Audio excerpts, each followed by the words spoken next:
The Raja Jackson wrestling attack shocked millions worldwide. But what happened after the cameras stopped rolling tells a very different story from what most people believe.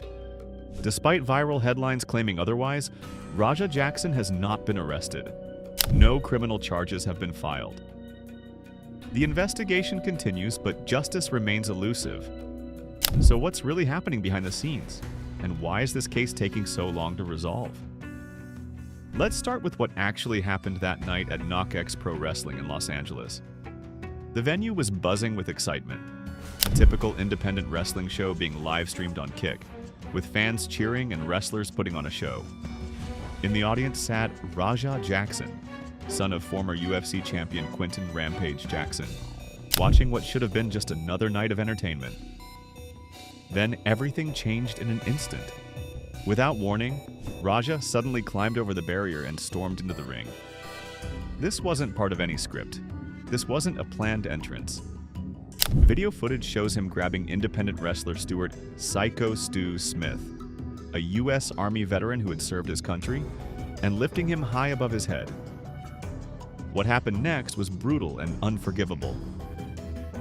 Raja slammed Smith onto the canvas with devastating force, then began raining down punches, at least 20 documented strikes, while Smith lay completely unconscious and defenseless on the mat. The crowd's cheers turned to screams of horror as they realized this wasn't wrestling anymore. This was a real assault happening in real time. Fellow wrestlers in the ring tried desperately to pull Raja off the motionless Smith, but the damage was already done. By the time they restrained him, Stuart Smith had suffered severe head trauma, multiple facial fractures, a broken jaw, and had lost several teeth. The man who had risked his life serving in the military was now fighting for his consciousness on a wrestling mat. But here's where the story takes an even more disturbing turn. Raja Jackson didn't stick around to face the consequences. Before police could arrive at the scene, he had already fled the venue, leaving behind a traumatized audience, injured wrestler, and a wrestling community in complete shock. KnockX Pro Wrestling, which had operated for 17 years without a single incident like this, immediately issued a statement calling Raja's actions a selfish, irresponsible act of violence. They made it crystal clear that this attack was never part of any planned storyline or script. This was real violence perpetrated against one of their performers. Stuart "Psycho Stu" Smith represents everything good about independent wrestling: dedication, heart, and the willingness to entertain crowds for relatively little money because he loves what he does. On August 23rd, he went to work expecting to put on a show for wrestling fans. Instead, he became the victim of an unprovoked assault that left him hospitalized with injuries that will affect him for the rest of his life.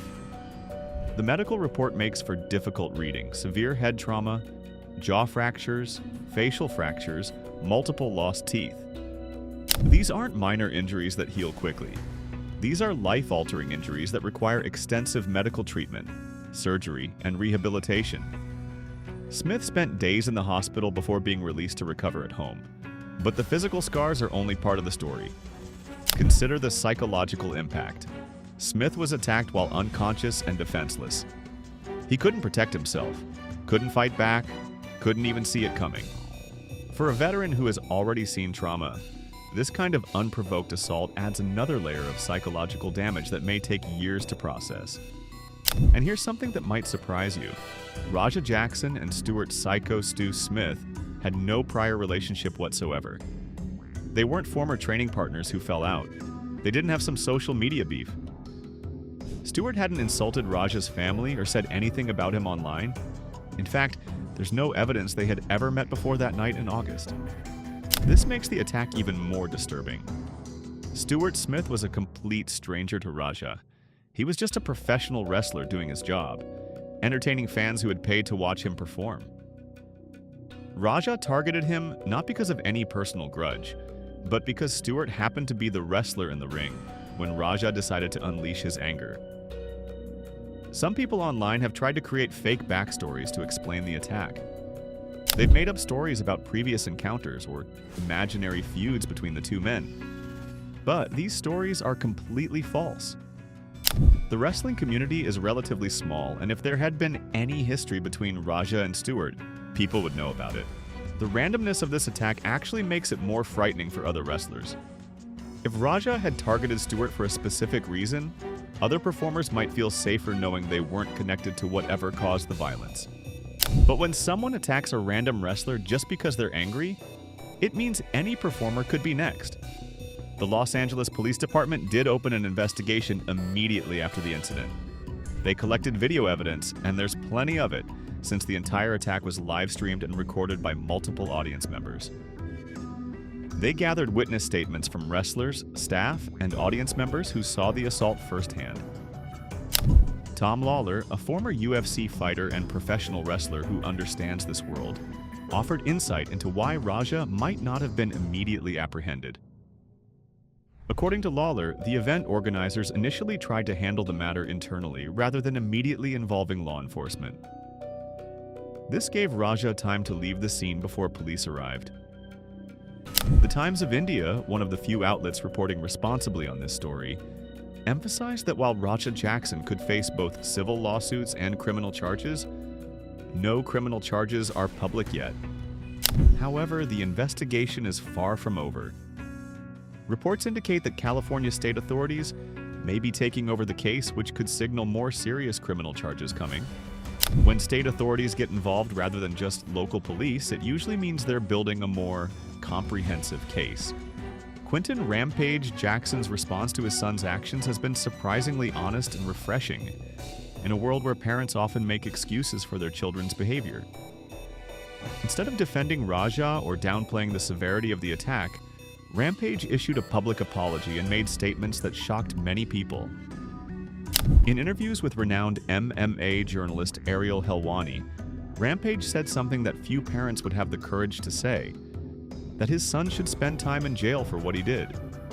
Not a slap on the wrist, not community service, but actual jail time to face consequences for his actions.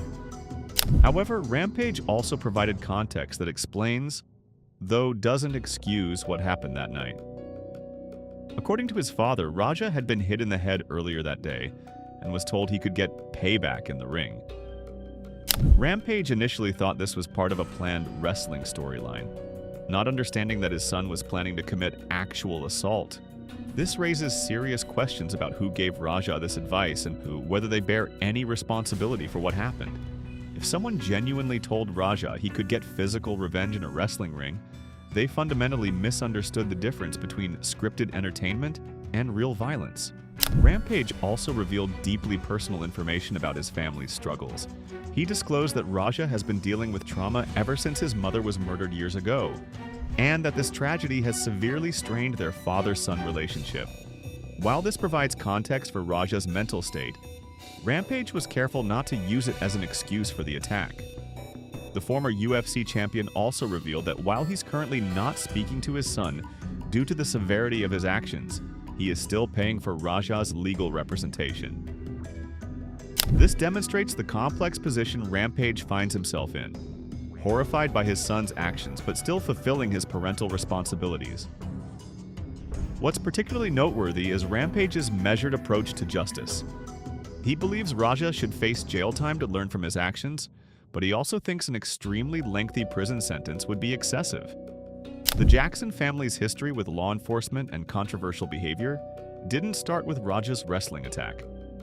In fact, this incident is part of a concerning pattern that goes back over 15 years. In July 2008, Quentin "Rampage" Jackson himself had a serious run-in with the law that made national headlines. After losing a fight to Forrest Griffin at UFC 86, Rampage led police on a dangerous high-speed chase through Costa Mesa, California. The chase involved multiple police vehicles and put innocent civilians at risk as Rampage drove recklessly through busy streets. When police finally stopped him, Rampage was arrested and charged with felony evading a peace officer and misdemeanor reckless driving. The incident was serious enough that he faced potential jail time. However, he managed to avoid prison by pleading guilty and agreeing to a deal that required him to maintain his mental health treatment and perform 200 hours of community service. Rampage later explained that the car chase happened because he was suffering from sleep deprivation and had consumed too many energy drinks. He admitted that his mental state was unstable and that he wasn't thinking clearly. While this explanation provided context, It didn't excuse the dangerous behavior that could have seriously injured innocent people. The similarities between father and son are troubling. Both men acted violently when they were dealing with emotional stress. Both put innocent people in danger because they couldn't control their anger. Both later claimed their mental state was compromised when the incidents occurred. However, there's an important difference in how they handled the aftermath. Rampage took responsibility, accepted his punishment, and has generally stayed out of legal trouble since then. Raja, on the other hand, fled the scene and hasn't shown the same level of accountability for his actions. The wrestling community's response to Raja's attack has been swift and decisive. This is an industry built on controlled violence, where performers trust each other with their lives and careers every time they step into a ring. When that trust is violated by real violence, the consequences are immediate. Danger Pro Wrestling, which had planned to feature Raja at an upcoming event, immediately barred him from appearing and made it clear that his name had only been used for promotional purposes. This decision sends a strong message.